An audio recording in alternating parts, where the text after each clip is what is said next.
continuation. Let's go back one.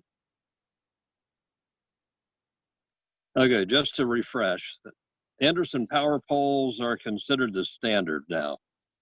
That's as opposed to the Molex. Radios come with Molex connectors. They're noted because they're white plastic. And Anderson power poles are red and black. There is a standard, and the ARRL manuals all show the standard of how it goes together, which one is on the left and which one's on the right. So what I do with every radio is I immediately put Anderson power poles onto them, because now you can use that with any emergency situation you show up to. There's a place to plug in rather than twisting wires and so forth. It's a standard across all MCOM to use Anderson power poles, and I find them pretty good. I bought a whole pile of them, and connector, the crimper and everything. I've used them in a whole lot of things, even repairing the fan inside of a refrigerator. So they work well. In my car, I bring a 10-gauge wire out from the battery, fused at the battery with Anderson power poles on the end, and that's what I use to do all of my connections of radios. You should properly fuse them in both directions, positive and negative leads. Fusing the negative leads helps to protect the equipment from ground fault currents, and can happen in a car. It can happen anywhere. Cigarette lighter plugs or power point connections usually don't deliver enough current for mobile FM or HF radios operating at high power. It's best to have a direct connection to the battery, like I use. And there's always a place where you can maneuver that through the firewall through a grommet, or if you can't, you can come outside through the outside and back in, outside of the engine compartment, back in to where the passenger compartment is, and use some really good Gorilla tape. Holds it quite well. You should also know how much current your radio draws at different power settings. You can find that sometimes in a manual. In the real world, it may be different. It's a good idea to check that. Not all inverters are suitable with radios or computers or certain types of battery chargers. Well, excuse me, they don't put out a good sine wave for the most part. And the modified sine wave, which is kind of, it could be a trapezoidal or a triangular wave or anything like that. It's, some of them have like little steps going up and down if you look at them on a scope. And that could be bad for your radios. High frequency conversion inverters generate a lot of RF noise if they're not filtered, and you got to find the right ones to use, you know, for all of your equipment that you use. An alternative to inverter is a mid-size 12-volt computer UPS power source. And smaller square wave UPS units are not designed for continuous duty, and larger true sine wave units are designed for continuous duty. Now, those are you can find those a lot of places. I'm not so sure that Harbor Freight ones meet those needs, but there are some, believe it or not, at truck stops, because the truckers don't want to have their stuff broken either. So they come up with ways to do that, and that's what they sell them. Equipment for other modes, digital modes, packet, APRS, AMTOR, PSK31, and all that. You're going to need a computer and TNC for the computer and or sound card interface. Software and cables, internal battery for your laptop, computer, external DC power supply, cable, and all that for that, and maybe a printer too. That's some of the things you'll need. Nowadays, this dates this a little bit, because now you can do all of that on a sound card, and there are many kinds of sound cards.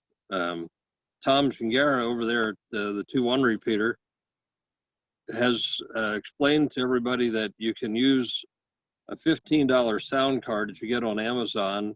I have 2 of them. Yeah, they work. You can also get the, I forget who they are that makes them, but there's a lot of companies that make USB sound cards specifically designed for use on your computer. Packet is for real. It's not going away. And there's your old-fashioned computer hooked up to an old-fashioned transceiver with a TNC in the middle. Again, packet, because it's just audio that's working with, can all be done on a sound card now. And this shows it with a TNC in the middle, and that triggers your radio and so forth. If you use a sound card, it can be done, set your radio to Vox operation, voice operated transmit, and it does work. Here's some other things that you might want to think about using too. Multiband scanning to monitor public service and media channels. Nowadays you have to have, when this was written, probably not, but now it's, there are digital modes that scanners are made to pick up. Family radio service, general mobile radio service, MERS, and so forth. Those handhelds can be found a lot of places. At your local sporting goods stores, there are several kinds. They're nice to have, and your old Bofang will tune all those frequencies as well. Cell phone to call 911. Most of us have those now. Portable digital recorder with Vox for logging and recording events is a pretty good thing to have. Available for $15.95 at a local Walmart, probably. Probably a little more. AM, FM radio to monitor all the media reports, if you can believe them. They're all out there if they're around to report things these days. Many times, though, the radio stations are remotely operated and they don't have anybody local. I can speak for all of the radio stations that I now am a contract engineer for, 2 FMs and an AM. Nobody's in any studio anywhere near here. They're in a studio elsewhere. Weather alert, portable television to monitor the local channels is good to have. They used to have Watchmen's. I wonder if they still do. Don't know if that are even available. Weather alert radio with same functions. That's to monitor your local area. You can punch in the SAME codes and monitor what's going on. It'll trigger you immediately at your location. And when it doesn't have anything for your location, it won't open your receiver. Of course, a laptop for logging and MCOM specific software is available. And that changes from time to time. Somebody comes out with something new. Sirius XM receiver, emergency stuff. That's available. Satellite television receivers. There were free channels available, and I think there still are. Dish Network and several of them have these channels available when there are emergencies, and you can see here, but they did it at Katrina as well. Doesn't hurt to have one of those in your MCOM vehicle, and they can be found pretty much everywhere. I think I have a couple of, we pulled out of a sports bar. They may work. If anybody wants them, by the way, I think I still have them. A whole box filled with them, big box. Testing the complete station. After you make your equipment selections, or beforehand if possible, field test it under simulated disaster conditions, such as field day. Or go out and enjoy parks on the air, activations, or just get out and just do it and get some contacts. Test your equipment and test all elements of your system together, from the power sources, the antennas, try as many variations as possible, make sure they're all working. And now we're going to have a quiz. In considering low power sources for HF radios, which of the following is true? And I'll skip through this. This is, whenever possible, use deep cycle batteries to power HF radios. I've been using the same battery since 2012, it still has a boatload. Okay, it's a marine battery. So it has a whole lot of extra power for you when you're out and about. It's like a 650 amp hour battery, deep cycle. I've never run it down while being in an activation all day long, transmitting constantly, never ran it down. There are some lighter weight ones. I'll say mine is heavy. There are some lighter weight ones available, roughly the same pricing, in the $100 range. I found some as high as $100, or I mean $800 that are really up there. And in considering antennas for VHF, UHF radios, which is the best rule? A good antenna is more important than high transmitter power. And I can't stress that enough. There are a lot of portable antennas out there that they work, but do they work well? Everybody likes to use, what is it called? It's the buddy pole system. Everybody likes them. They're short. If you're on 40 meters, they're really short for the band you're on. I have I've been using the vertical, using a Wolf River coil as the feed point, vertical, and I get a lot better work out of that one than I do out of a buddy pole. Someone will argue with me. They're great antennas, buddy poles are. They're convenient and everything, but they're considered short range, which is good for a lot of your emergency stuff. Beam antennas have many advantages. Which of the following is the best reason for selecting a beam antenna? Well, the best reason is they maximize desired signals and reduce interference from other stations. Point it in the direction you're going in, it rejects pretty much everything around it to some degree. Then your rest of your stuff is handled within your radio to eliminate that stuff with notch filters and so forth. And which of the following statement is true about ARES deployment clothing? Everything is.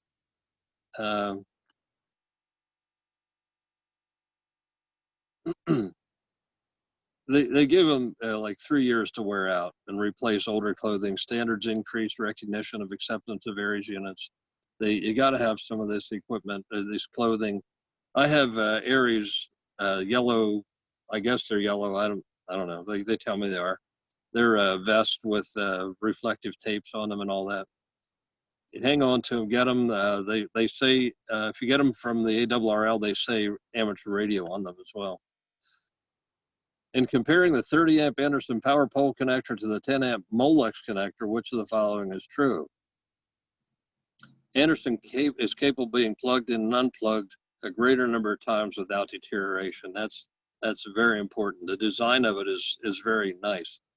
I find them a larger version of them in the broadcast transmitters that I work on.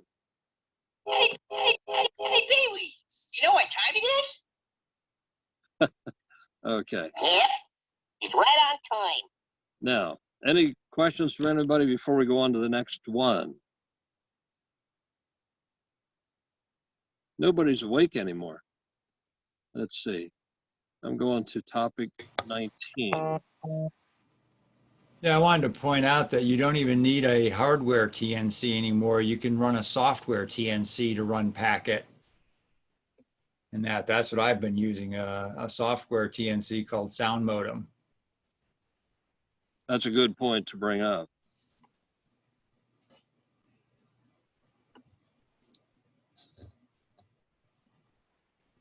There we go. Emergency activations.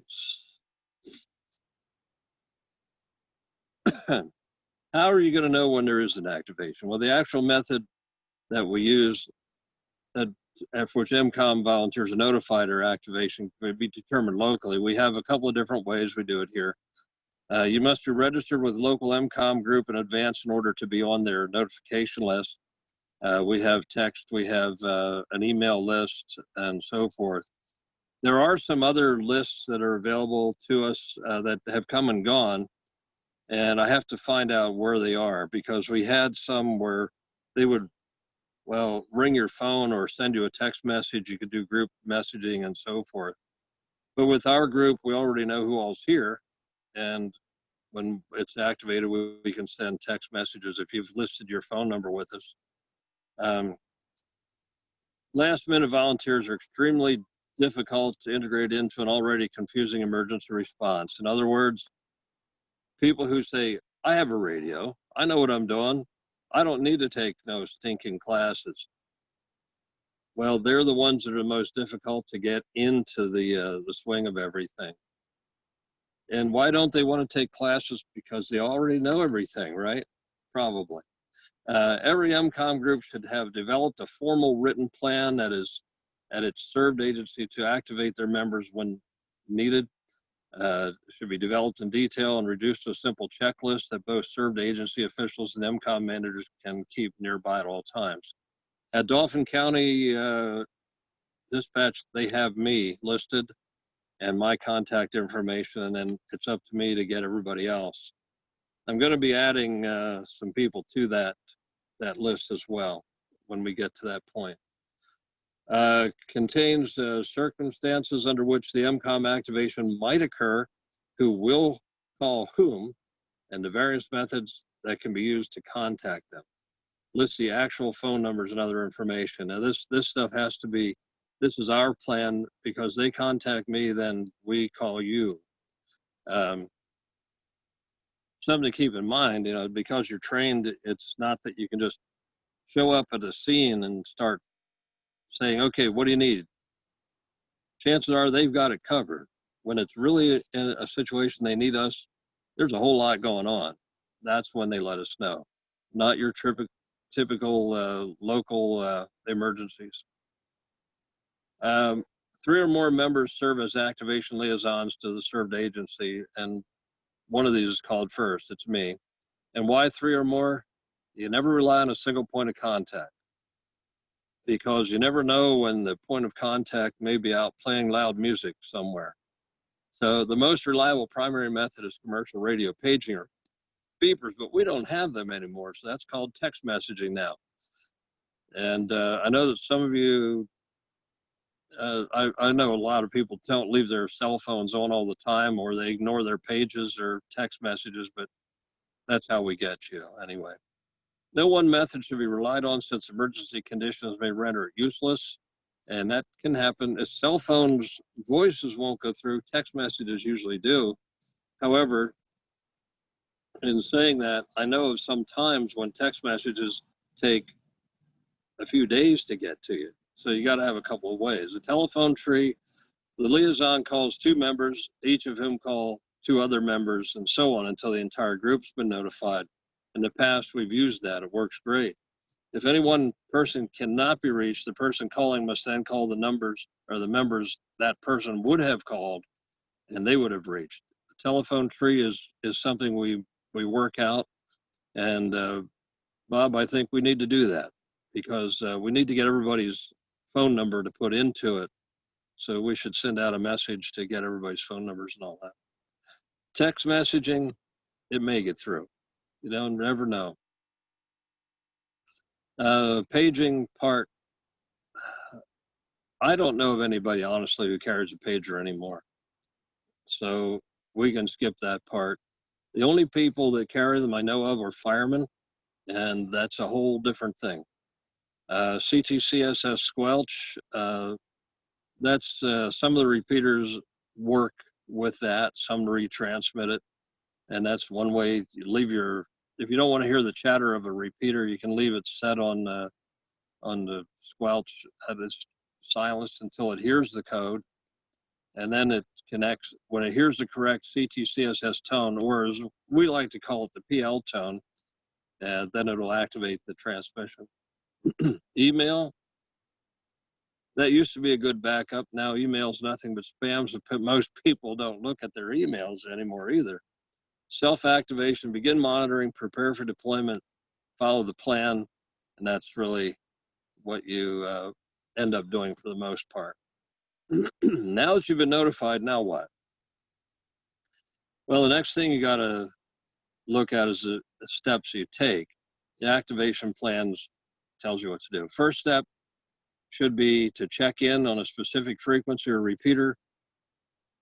Backup simplex frequency should be specified in the event that the repeater is no longer operating.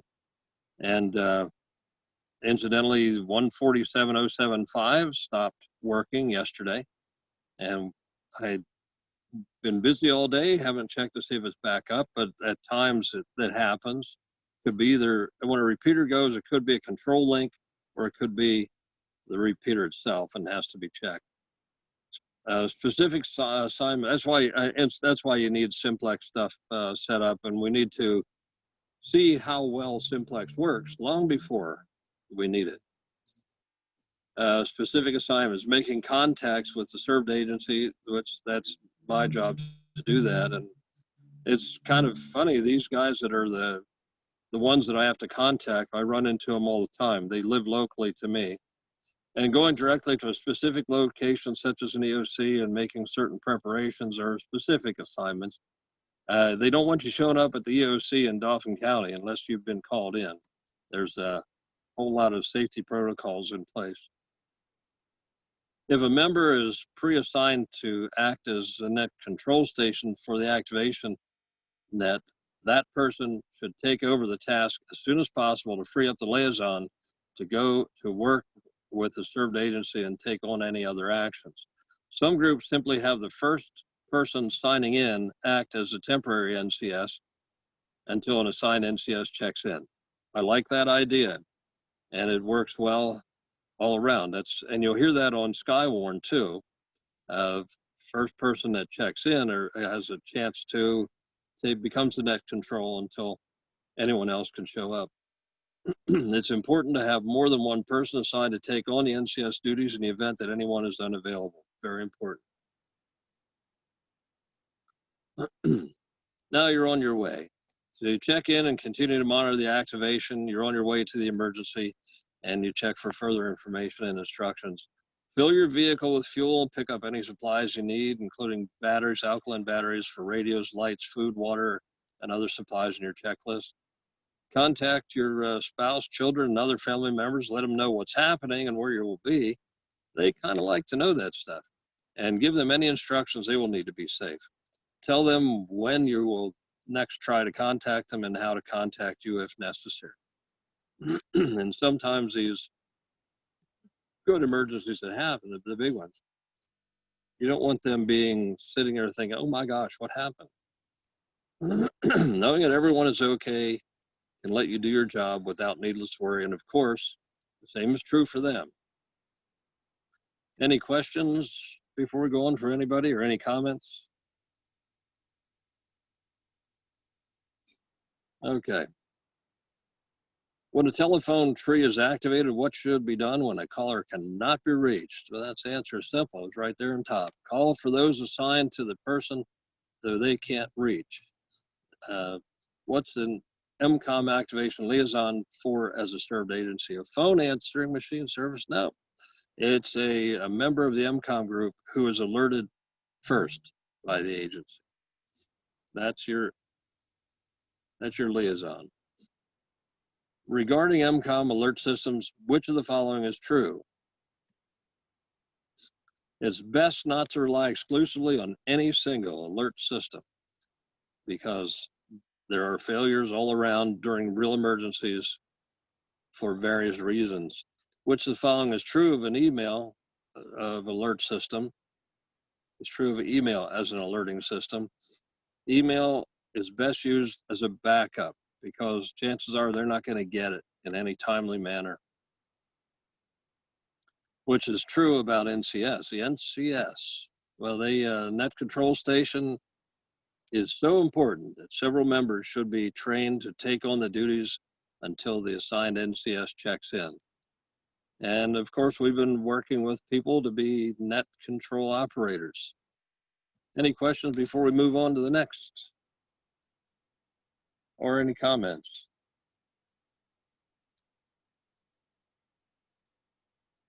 Where am I here?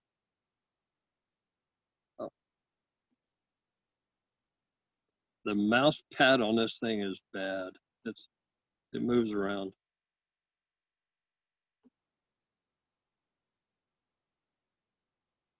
And it locks up.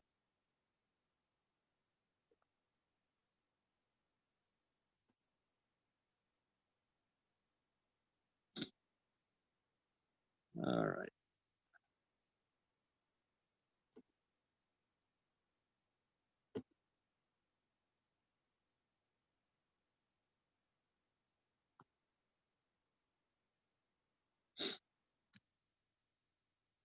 Number 20.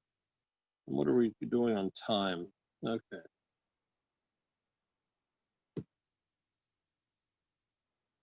Responding after the activation. You've already had your assignment, confirm that it's being activated by monitoring and checking into the local activation net.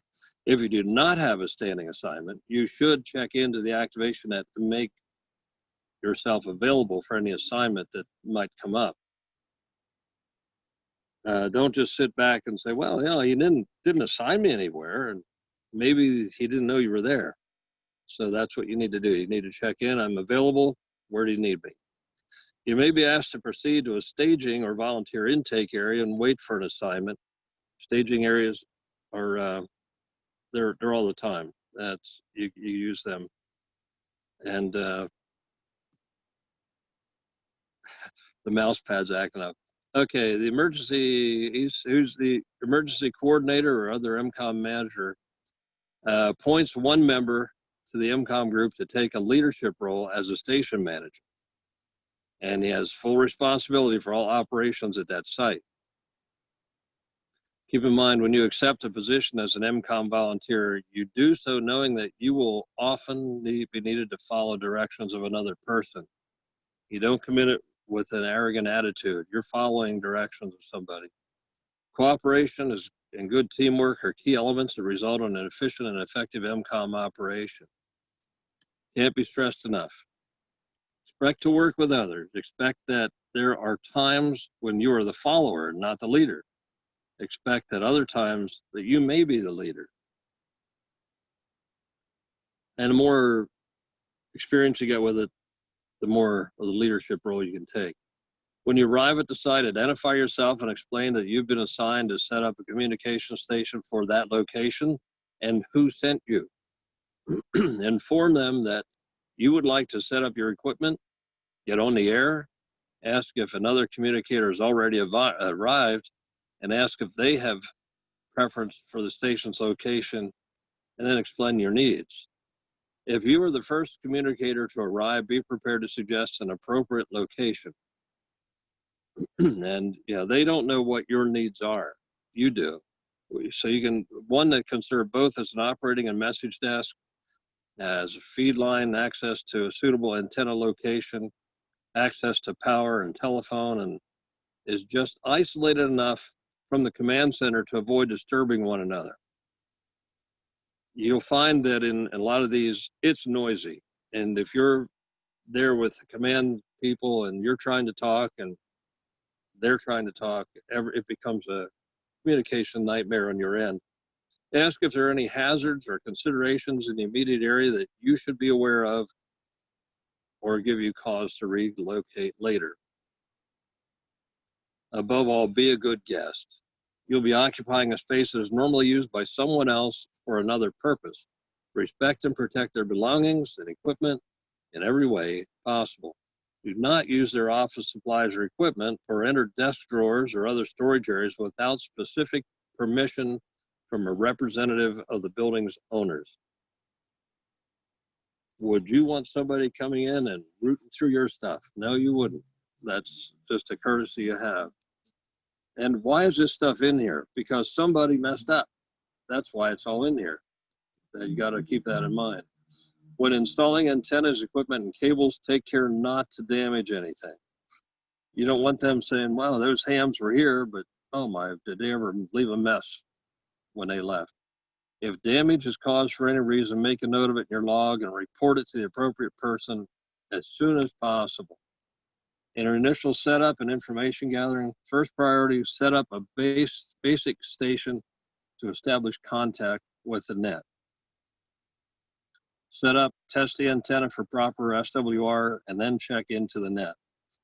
Test to find the lowest power setting that reduces or produces reliable communication. High power, you got to avoid that whenever you can. You lower your power to what will work, prevents interference to other radio systems, phones, and electronic equipment. There have been times at the old PEMA site, we'd go on the air and they would hear us in the PA system.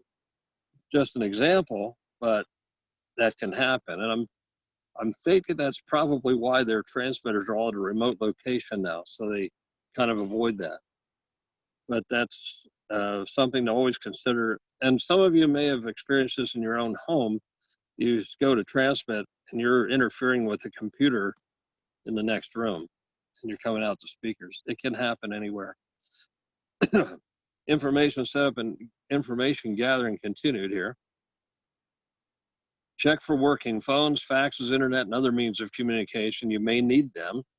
Learn about the served agency's operations and immediate needs at the site, and install additional stations or support equipment. Make a list of stations within simplex range. Identify possible alternative message paths, because that's important. If you lose a repeater, you need to find these people who are within simplex range so you can talk to them. And it's simple. When you're on, a lot of radios have a reverse mode on them. If they're using a repeater, you can hear, you see right away, if you can hear those stations, make a note of them right in the beginning, who is within simplex range. And then you kind of do, like a tree there too, to get your messages through. Find, of course, the bathroom, find the toilet. Determine water and food sources and eating arrangements. Review overall conditions at the site and how they will affect your operations. And find a place to get some occasional rest. Falling asleep at the operating point is not a best thing. Discuss the agency's operational needs. What are their most critical needs? Who do they need to talk to? What sort of information will they need to be transmitted? Will most messages be short and tactical in nature or consist of long lists? Will any messages be too confidential for the radio? You got to find that out too, because you don't want to say things like, no, we think he's dead. You don't want to be doing that. Will any messages, are our phones in fact still working? What will the traffic needs be for different times of day? And traffic meaning message trafficking. How long is the site anticipated to be open, and will there be periodic changes in key agency staff? Because you want to know these things because you can plan for them as well. Somebody new shows up at 2 o'clock and you say, oh, well, where's so-and-so? That's who I talked to. Well, no, you get an idea for that ahead of time. Provide agency staff with some basic information on how to create a message. Show them how to use the message forms. Instruct them on basic procedures to follow. Often you don't have to do that, but sometimes you do. And be sure to let them know that their communications will not be private and secure. They need to know that. And if it's sent by amateur radio, that's definitely what's going on. And discuss possible alternatives if their messages are of some importance. How are you notified to end operation? How you're notified to end operations will depend on the policies of your MCOM group and served agents in a specific situation. Even though a shelter manager has been told to shut down and by the served agency, your orders may be different. They may come from a different person who may or may not be immediately aware of the shelter's closing. You might need to check with the appropriate MCOM manager before closing your station. Shelters, often the volunteers there will say, oh, we don't have anybody here, so we've got to close it. But you might be moving messages of another nature too. So you got to know who you're working for. And when you end it, file and package all messages, logs, and other paperwork for travel. Return any borrowed equipment and materials. Carefully remove all antennas and equipment, taking care of the package and store them correctly and safely. And I would say it's very important that you put things back where they belong right away. Don't think about it and say, oh, I'll put all this stuff together later. Just let's get in here, get it in, and get out of here. Do it right. Avoid the temptation to toss everything in a box with the intention to sort it out later. Unless you are under the pressure to leave in a hurry, then you can get down the road and do it. Be sure to leave the space you used in good condition as possible. Clean up any messes, remove the trash, put any furniture equipment back where it was when you arrived. If you sealed desktop items in a box for safekeeping, put them back on the desk that you cleaned off. Clean the desk, put them back on. Often when you go in, you're going to have to clear the desk of some things. Try to put them back the way you got them, because that's the only right thing to do. Do not unpack the items and attempt to replace them on the desk. I would say, why not? But if you don't remember how they went, just leave them in the box. Do not remove or tamper any evident tape or similar seals placed by others, told to do so by the appropriate person. Excuse me. Thank all of those who worked with you. Even a simple verbal thanks goes a long way compared to hearing not a single word. They might think you're arrogant and full of yourself if you don't. Do not forget the buildings, owners or staff, and served agency staff and others you worked with, and other MCOM personnel. This is also the time for any apologies. If you did anything that didn't go right, if they go well, or if any damage was caused, do your best to repair the relationship before leaving. There have been times that our ham group leaders were not aware of that kind of thing and just left. And then you get calls. The simple efforts can go a long way toward protecting relationship between all groups and individuals. During a debriefing, organize a session. What worked well? What could have been improved on? These are the things that you need to come up with when you sit down and you go over it with everybody else. Change criticisms and judgment statements into a constructive manner. This method might have worked better if, or not, that method was stupid. Avoid personal attacks and finger pointing. Interpersonal issues are dealt with most effectively away from the group meeting. These are the kind of things, I took some management courses over the course of my career. This is exactly the same thing that we learned there too. These ideas carry well into the business world if you have anything like that going on. After each operation, your MCOM group and perhaps even the served agency will want to hold a meeting to review the effectiveness of the operation. It's a little separate. Keep a separate debriefing diary, and what is accomplished, is anything still pending, note unfinished items for follow-up, what worked well. Keep track of things that worked in your favor, what needs improvement, ideas to solve known problems in the future, key events and conflicts and resolutions. Keep your own log, your own diary. Come into the meeting with some ideas that may help. Don't be arrogant about it. All right, this is going to end it for tonight. Let's see if we go into these. Suppose you've been activated during an emergency, been told to report to an agency that is different from your usual assignment. Which of the following is your best course of action to take with the new agency? Introduce yourself to the person in charge as the emergency coordinator, and you're assigned to that location. You're to brief the staff on a served agency about privacy of amateur radio. Which of the following is the most accurate statement? There are no methods by which the security of any message can be assured on amateur radio. Everybody can hear you. Make sure they are aware of that. Suppose that you've been assigned to a site and the emergency ends. If the site manager asks you to close your station, what's your best choice of action? Check in with the MCOM manager first, or the NCS, before closing down. When you get permission to secure, that means you can go. In preparing to leave the site after an MCOM event, which of the following actions are not appropriate? The not appropriate is unpack all the desk items that you placed in the boxes and put them back in their original locations. I guess the reason for that is you don't know where all the stuff went anymore. So you want to maybe leave a note apologizing to the person whose desk it is, apologizing, saying, I'm sorry I had to move things. We had an emergency here and everything that was on your desk is in this box. That would be a nice thing to do. A debriefing should be scheduled after each MCOM event. What is the primary purpose of the debriefing? It serves to improve future MCOM activities. Again, this is something out of some of the management courses that I took. It serves well when you have a situation in any line of work or anything.